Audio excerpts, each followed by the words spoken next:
you're a doctor and you've ever wondered how you can double your salary, then you're in the right place. Because today I've got with me Dr. Remi, who's done just that. As a registrar, been able to double her salary without doing locums, and is going to tell us today how exactly she started her microeducation business. So stick to the end and find out exactly how she did it. So Dr. Remi, tell us what you do right now. So I'm an obstetrics and gynecology registrar. I'm in my final year of training. Yes. And I am currently starting my own sort of education business around postnatal care. I do a bit of health tech on the side. And I do lots of other things. I'm a parent, I'm a wife, all of those things. Okay, I mean, that's you've got quite a lot going on. Yeah. So tell us, how did you get into obs and gynae? What made you want to do obs and gynae? So I think, as far as I can remember, actually you were a Grey's Anatomy fan. I was. Yeah. So what was her name? Addison Montgomery. Oh yes, yeah. I just felt that she was a boss on TV. And I really liked the combination of surgical and medical training, but ultimately it was that I just really wanted to be serving women. And I just felt like with obs and gynae, it was like the best thing. I briefly thought about being a GP with special interest, but I just knew I wanted to get my hands dirty. So yeah, that's how I came to do it. So you're a bit of a doer. Yeah. Okay. Yeah. So is there anything in maybe your background that made you want to get into women's health? Like anything about the way you grew up, or why women's health? Yeah, so I've got 4 sisters. I've been surrounded by women my whole life. Okay. And coming from like a Nigerian background where, you know, everyone would be like, when are you, to my mum, when are you going to have a boy? I kind of always knew that it was like girls were seen as second-class citizens. Okay. And I just really didn't think it was fair. So I think very early on, I was very much pro-women, for women. And being able to do that within medicine was like amazing for me. Yeah. Okay, so you've been an advocate from the younger years. It feels like it, yeah. Yeah, I feel like I just gravitate towards, I've got 2 daughters as well. And even within med school, I felt like the teaching around obs and gynae women's health wasn't that robust. Like, we'd learn about heart attacks, but it'd be on men. I just felt it wasn't robust. So I really just, every opportunity I had, I would be like, oh, let me learn about the menopause, let me learn about this. I see. And it's just, followed through. Okay. So to give you guys a bit of background, myself and Dr. Remi went to medical school together. So we met each other a few years ago now. You ready? A few years ago now. And interestingly, I once wanted to do obs and gynae. Yeah, that's true. Yeah. We bonded on it. We did. But then I saw the light and I got out. And so I'm actually an anaesthetist, a consultant anaesthetist working in London. And also have a portfolio career, which is what we're talking about today, and which is probably why you're watching this channel. So speaking on that, what was it that made you decide that maybe you wanted to do something outside of the traditional path of medicine? So I think, again, that tracks back to when I had my first daughter. So that was like 7-8 years ago. I just didn't want to go back to work after mat leave. So I'd been at that point a doctor for 3 or 4 years. And as much as I love obs and gynae, I just felt like within the hospital, you're restricted. And it's such a huge time demand. And after having a baby, I was just like, I just don't want to do this. So I went back in 2018 being like, I want a portfolio career. Right. But back then there was no definition.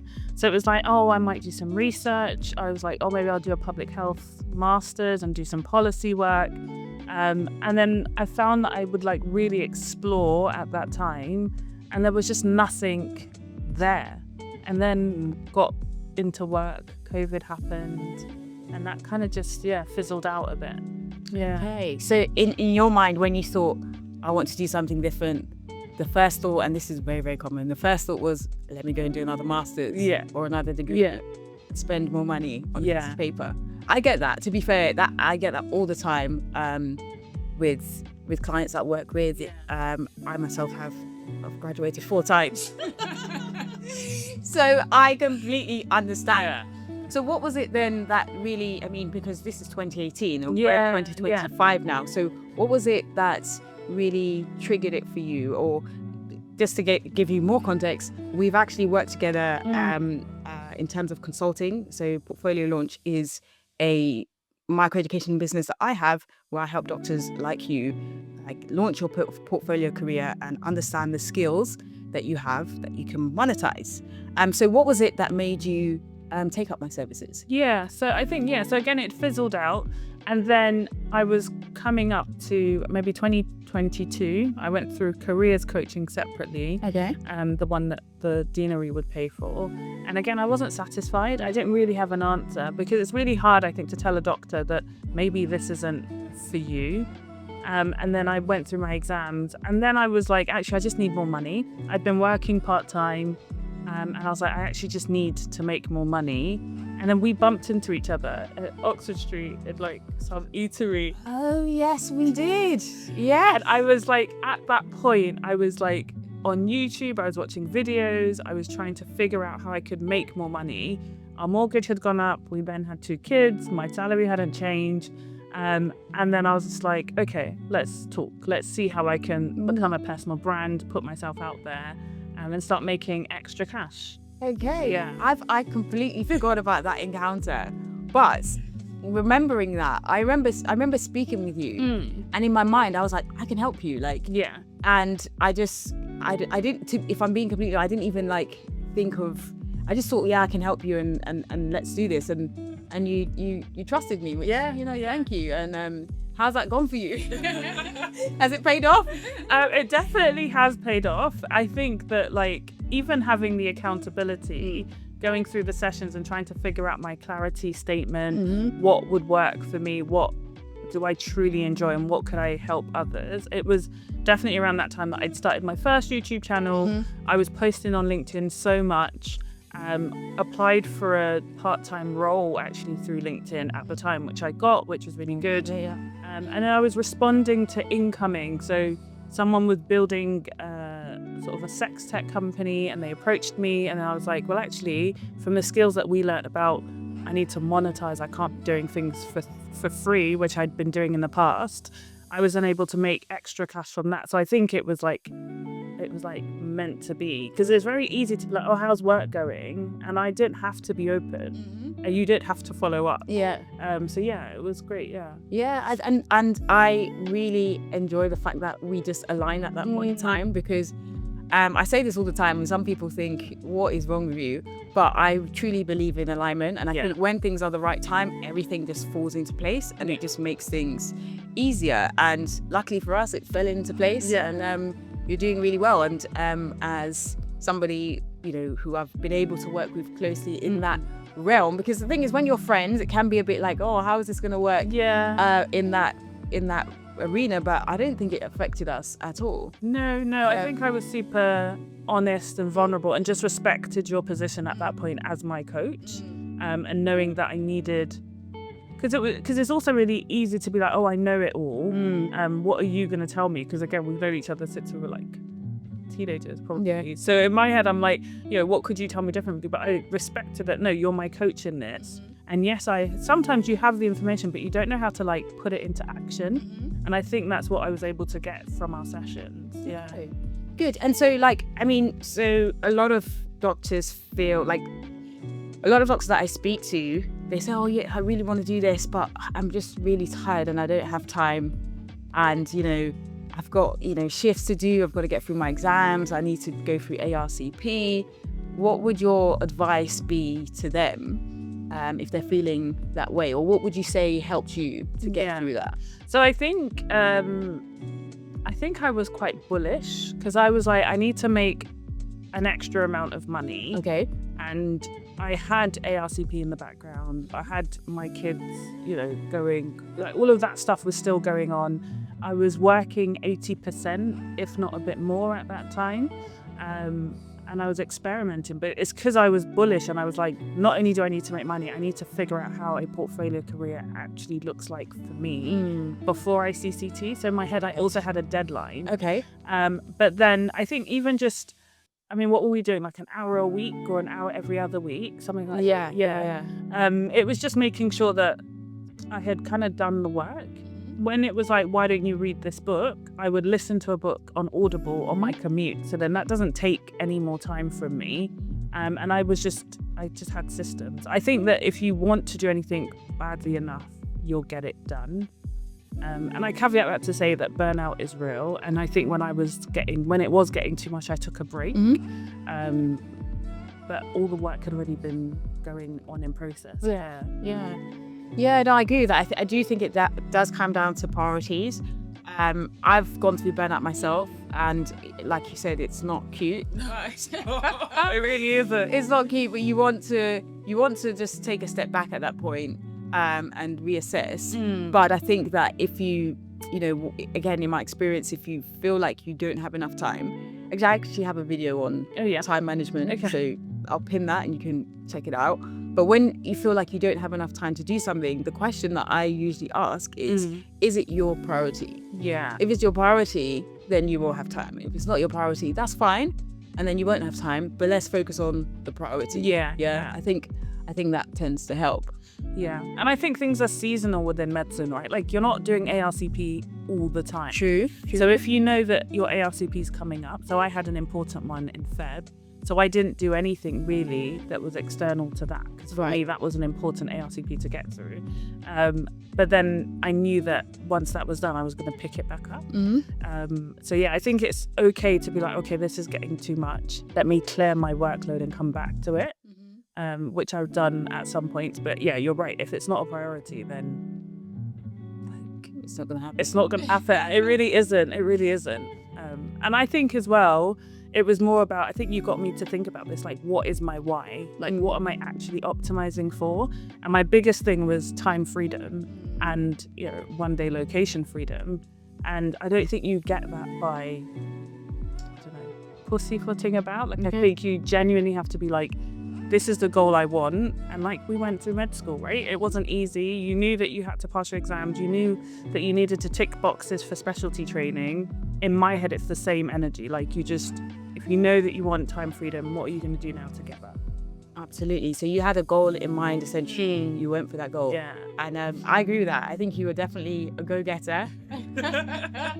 Yeah, it was, I think you got results very quickly, actually, which doesn't always happen. Some people, it takes a bit longer, but with you, it works quite well. So, when we first started working together, we were trying to figure out your niche, your niche, if you're from the States. How do you think you got to finding out what your niche is? And just to be clear for people who are watching or listening, a niche is essentially a subset or area that you want to specialize in when it comes to consulting or education or information. And it's basically your target audience. So how did you come to get yours? What was the journey like? Oh, it was long. So like I said, I really love obs and gynae, and I love that you look after women from cradle to grave. And I was like, I don't want to pick one season in life. I don't want to pick one topic. And what I should have said is, previously to this, I'd run an Instagram page with a colleague and a friend, and we'd gotten it up to a few thousand followers. We had some funding.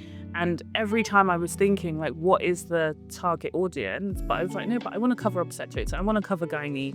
And so it took me a long time. And I don't even think I got the answer when we were working together. I think taking a step back and really reflecting on, like, what my expertise is, but also what my personal story has been, was really helpful. So because I've had 2 children, I struggled postnatally with both. I'm in my mid-30s. I wish I was healthier, and sometimes I just don't always have the answers. I was like, I want to solve for basically someone like me with all the knowledge I have. So I picked the postnatal period because I'm like, actually, not only are you recovering from an obstetric encounter, you still have all your gynae problems that might happen in the future. And then you have to think about your health span and longevity, and if you're healthy, your family's healthy. So that's kind of how I picked my niche, thinking about my expertise, my passion for women, and my pain, which was having like a shitty postnatal period. Yeah, absolutely. And that's usually how people's niches come about, which is really interesting, because I remember when we were having this conversation about all your niches, and I was like, you are the niche. And you were just like, oh, I don't know what the niche is. Yeah. And you were like, I was like, you are the niche. And then some months after, it clicked, which is amazing because it then, it shows that like sometimes we just need to get there ourselves. Yeah. And I like that. I liked what you did, because what you did was you recognize, actually, I've got so much going on. I need to like slow down. And when you slow down, that is when that is counterintuitively, that's when things crystallize and become clearer, when you actually take a step back and free yourself. I remember one month, I think we were working together at that point, where I just took a month off. I just said, I'm not working for this month. I didn't go to clinical work. I didn't do any coaching.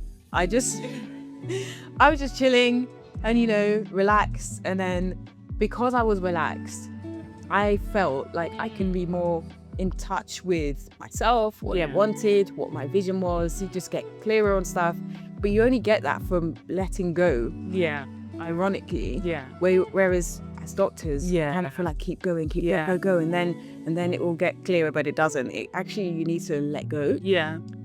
Which I'm glad worked for you. So now that you've decided on that, which is a very valid and admirable thing, actually, to help postnatal women in that period, because it is a very sensitive period. Yeah, 100%. So tell me, what does that look like for you now?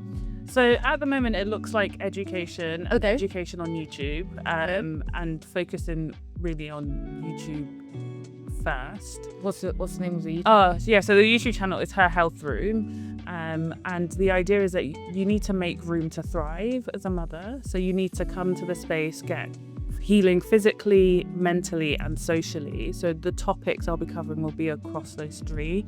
And I just think that the holistic woman needs healing. And so it will be through that. And then I'm going to develop recovery programs for people, regardless of whether they've had a baby 6 months ago, 2 years ago. I've had a baby 4 years ago, and there are still certain things that I need sorting. So that's the idea. And then community events, meet people, workshops. I just want to really be in the mix of the audience I'm serving for, which are women who've had babies who really know that they need help and support in their wholesome recovery. Yeah. Okay, that's amazing. So the first thing to do if people wanted to join that would be to follow you on YouTube. 100%, yeah. So subscribe to the YouTube and comment down below. I will be creating a community because I want to make sure that I've got the audience's input when we are designing programs to make sure that they have their voice heard. I think community is really important, and I think that as human beings we thrive in community. 100%. And do you think that's impacted women postnatally not having community? Yeah, and I think it's hard because you go to all the baby classes if you can afford it, right? Because there's also an element of privilege. But then beyond the hour, you come home and you feel socially isolated. You've probably got a baby who's not yet speaking, or you have older babies and they've gone to nursery. But there is isolation, and I think that it's really important that you find a community of women who are a safe space. So I remember on my first mat leave, I'd gone to a swimming class and then we went to have lunch afterwards, and you would think that that's nice, it's lovely, and then someone was talking about that gushy feeling you feel after the baby's born, and I was just like, I didn't get that. I was like, no, that didn't really happen for me. And the room, it went silent. And they all looked at me, and someone just kind of spoke over me and was like, yeah, it was definitely gushy for me. And I was just like, okay, so I'm the weirdo. And then I went home, and then this woman, one of the women texted me, she was like, yeah, I felt the same way too, but I didn't feel safe saying it. And I was just like, what are we doing when women cannot be honest about their own experiences? And it doesn't make you less of a mum. It doesn't mean that you love your kid less. It just means that your experience is different. And I remember just going on, even in that season, I remember putting something on Instagram being like, I'm looking for a retreat where women who've had a baby a year ago, 18 months ago, can just go and heal together and have that community. And then I got crickets.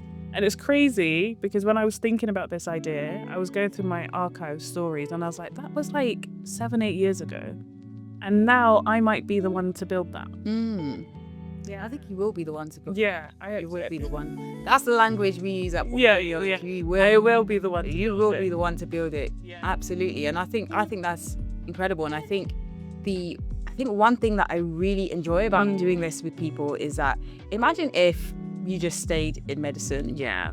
And when you stayed in medicine, you've completed your CCT'd and you just did obs and gynae. All these women that you're about to reach, they wouldn't be reached. Yeah. And I think that really drives me, because it allows me to impact you, who then goes on to impact somebody else, and then you get to make money. Yeah. On the side as well. You get to make money doing it too. Yeah. But also you get to like live a life that you actually want to live. Yeah. Because a lot of the time we just allow external forces to dictate to us the life that we deserve or the life that we should have. And you've got 2 daughters, yeah? Yeah. You've got 2 daughters, and I'm assuming you want to be there for your daughters. Yeah, 100%. Yeah. And it just gives you that opportunity. Yeah, and the freedom. To do that. So yeah, I'm really looking forward to what that's going to bring out. Yeah, me too. Now, I'm sure people are wondering, how did you double your salary Yeah. as a registrar working in the NHS? Obs and gynae hours are very long. Yeah. Another quick fact, we used to work in the same hospital. Yeah, we did. What are the chances? And I was the anaesthetist, yes, while she was obs and gynae. Honestly. But you know what? As someone who wanted to do obs and gynae, only God knows why, being on the labour ward, oh my goodness, even talking about it, PTSD. No, I'm joking. I actually enjoyed being on labour ward in some ways. Yeah. In some ways, I didn't, but in some ways, it was really nice. You got to be there at the point of delivery. Yeah. And I think just being the calm amongst the chaos was also quite empowering for me as well. Like, everybody's losing their heads. I'm going to keep it cool, I think I keep it cool. No, you keep it cool. Some of your colleagues. No. I'm joking. I'm not. But anyway, no. I don't want to disparage your colleagues. You do a very tough job. It's not easy to do. Yeah. You are in a high stakes environment. 2 lives in your hands, and so I do really respect it. But yes, we did work on the labour wards together. You're working on so it's a very difficult job, and the nights are long. They aren't hematology nights or take notes. I mean, I was there with you. But on obs and gynae, you can have 5-6 sections a night because it was a tertiary referral centre. Yeah. We had cardiac patients there. Yeah. There were busy nights. After our nights, I used to have to sleep the whole day because it was very tiring. But you've been doing that and able to double your salary. What is the secret, or how did we get there? So I think obs and gynae, especially, obs and gynae is very tough, and the workload is really high. And because of the high attrition rates where people drop out, very early on in my career, I was able to work part-time. Okay. I've never worked less than 80%, which is equivalent of sort of 36 plus hours a week. Full-time in the normal world. But I'm used to, it's almost like Stockholm syndrome. I'm used to working hard because that's my baseline. Okay. So anyway, I work 80%, which has meant that I get a day off a week. And so when I knew that I wanted to, I think when that resurgence of a portfolio career came up, and I knew I wanted to make more money, I knew I didn't want to be doing that locum in. And so I kind of in my head wrote a figure down that I wanted to earn within a certain amount of time, and it was double. And so I was looking on LinkedIn and I came across a job with Fertility, which is a biotech health femtech company, which relies on doctors to do reports for their customers. And it meant that the way that the job was structured was that I could do it in my free time and around work. So not only can I do it on my day off, I can do it in my evenings and my weekends. And I'm very strict that then doesn't take away from the time with the kids. So I don't do any work before the kids go to bed, but then I would bang it out after hours. And that is basically how I doubled my salary. Yeah. Fantastic. And, one thing that I would say here, because I think was key with that, is that, when you are in alignment and when you get aligned and you take time off and see what you really want and outline your goals, set up your freedom number, which we'll do in part of the portfolio launch program. When you do all those things, you'll notice that opportunities start to show up. 100%. And opportunities start to come your way. And then it becomes really easy. And what you then realize is that life isn't hard. In medicine, we're taught it's hard, but actually it isn't. And if you live your life knowing that life is easy, then life will become easy for you. And you mentioned when you mentioned health tech, that triggered a memory about there was a tech company that you were going to you were considering. Tell us about the tech company and how we navigated that situation. So actually, even as you were talking, I remembered that actually it wasn't just this one job. So then afterwards I was working with a sex tech firm and I was doing content-based stuff for them, but again, that was a monthly income. And then someone approached me and said, would you join this company? And the money was good. It would have been good. And it would have been an extra part-time job as well as my clinical job. And I think there was an element of like, Remy, what is your goal? And yes, my goal is freedom, but also at what cost? And when it came to discussing the contracts, and I kind of knew that I was one day going to start my own business, this company was asking for IP. And I'm like, actually, I'm not going to give that up because I know I want to start my own business in the field. And as much as I'm happy to work with other companies, my ideas are mine. And my true freedom comes from being a business owner. Absolutely. And not being as part of a tech firm. Right. And I think it's really, and that's why it's really important to know your why, because you will get inbound, and I get it all the time now, but actually, does it align with my goals or not? And if it doesn't, I don't even pay it any attention, because how much is my time worth? And I think some companies are cheeky because they will ask you to do things at a locum rate, and we all know we're already underpaid in the NHS. And in my head, if I give you an extra 10 hours a month to do anything, that then takes me away from my future goal. It's just not worth it.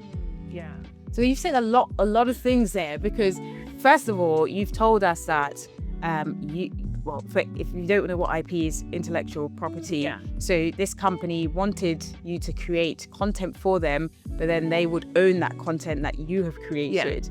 So they essentially are owning your skills and owning the assets.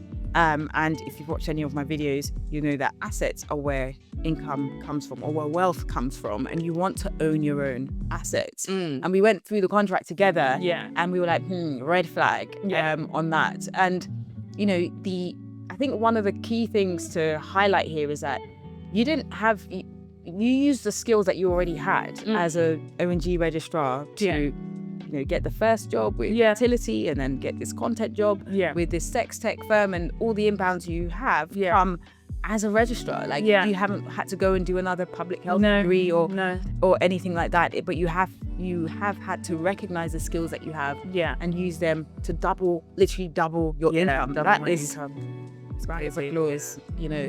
that is very impressive. And also the fact that you're able to stick to your guns and stick to what you actually want to do. I think that's a very good guiding light.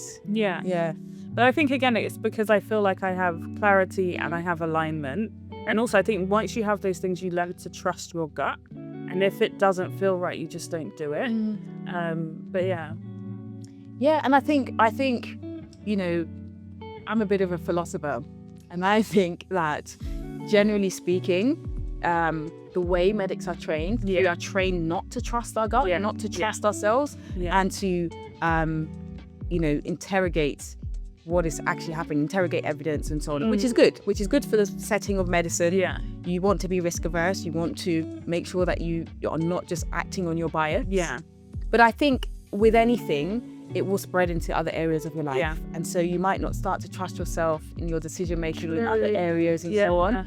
And so part of the work that we do is to understand that you should trust yourself, and regaining that trust of yourself, and knowing that you can do so much 100%. even outside of the walls of medicine. Okay. And I think, so what I was going to say was actually following on from your easy comment is, before getting that job and realizing how much more money I could make, like my only way to make extra income was to locum. And even then I would be like, I'd only do one more locum a month. And you'd work. I'm knobs and gynae reg, so you would work for that money. And then you see the pay slip and you're like, what is this? It's actually not worth it. But when I was able to write down a value and then achieve it, I was like, oh, so it really is easy to make money, because it's like a mental block that you have. And I think because I've got 4 sisters who do 4 very different things, very early on I knew that medicine wasn't my only option. So I've never been like, I can't do anything outside of medicine. I've always just been like, what will I enjoy outside of medicine? And that's my question. And now I know what I enjoy outside of medicine, what gives me energy.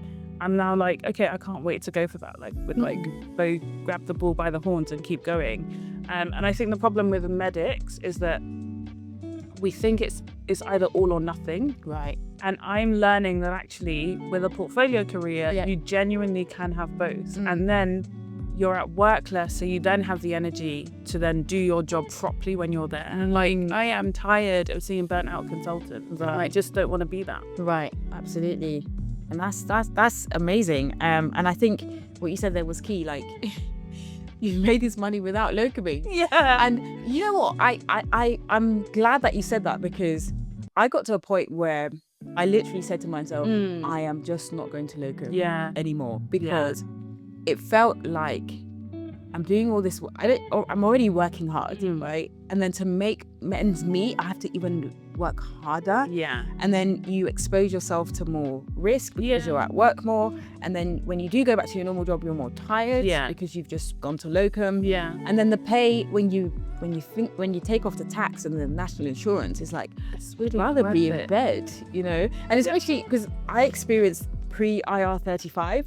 And if you don't know what IR35 is, it's a regulation that came in that meant you couldn't locum as a business, and so you couldn't deduct your expenses like travel and your equipment and so on and so forth.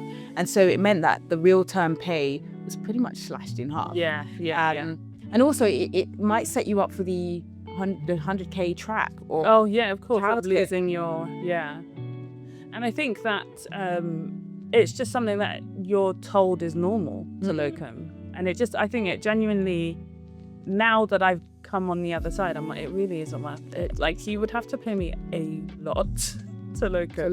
I'm not doing it, I mean, I would say, I think historically it was the thing to do. Historically, locums were lucrative. But with the cost of living going up and with the high demands of the job now, I think before, like even if you compare an anaesthetics locum to an O&G locum, like there were some hospitals, like when I was working in cardiac, not much happens overnight. And the pay was slightly better. So I might consider that, but most of the time, no, I didn't locum. I just decided I'm not going to locum, but I would use that time to do other things that would increase my return of investment. And I think as well, like, the real trap, I mean, I remember telling my husband that I was like, I don't think I can do this career long term. And the first thing he said to me, bearing in mind we've been together since med school, he was like, great, people who work nights just die early. And I'm like, bro, you didn't want to tell me this 5 years ago, 6 years ago, something? And he was like, yeah, and the evidence is there. Like, even being pregnant and doing on-calls, it is not great for your health. I have grey hairs earlier than any of my siblings. Like, I'm like, the cortisol levels, the stress, it all adds up. So in my head, it's like, our careers are great, but they are sacrificial. Like, we serve the group that we would serve, like the women I serve, I think they need good care, but it is at a cost to your own personal life and health. A friend of mine who has now left medicine sent me a video with facts about how across the world women die later than men, except if you are a doctor. That's so scary. The stats are switched, and the life expectancy of women is less than that of their partners, just by virtue of being a doctor. And there's a lot of evidence that says, you know, if you disrupt your sleep-wake cycle, like what you do with shift patterns, you reduce your life expectancy. The last study I read was by 10 years. That's a long time. And so, you know, I decided very early on, once they removed IR35 and they did these strikes, I was like, yep, this medicine thing, it's not for life. I'm going to have an alternative plan. And I set up things based on that. Hi, I'm Dr Remi. I'm an obstetrics and gynecology doctor with over 10 years of experience. I'm also building Her Health Room, a space for postnatal women to fully recover after delivery, focusing on physical recovery, mental recovery, and social recovery, as well as optimizing for lifelong health. I have a YouTube channel, which is Her Health Room, which I imagine Dr. Nix will link down below. And if you're my target audience, come and join me. Let's go on this journey together. Okay. Thank you for coming on today's episodes. That was fantastic. I really enjoyed speaking with you and just remembering some of the stuff that we spoke about together. Guys, if you have any questions for Dr. Remi, comment below. Like I said, you can follow her as well, and I'll see you on the next episode.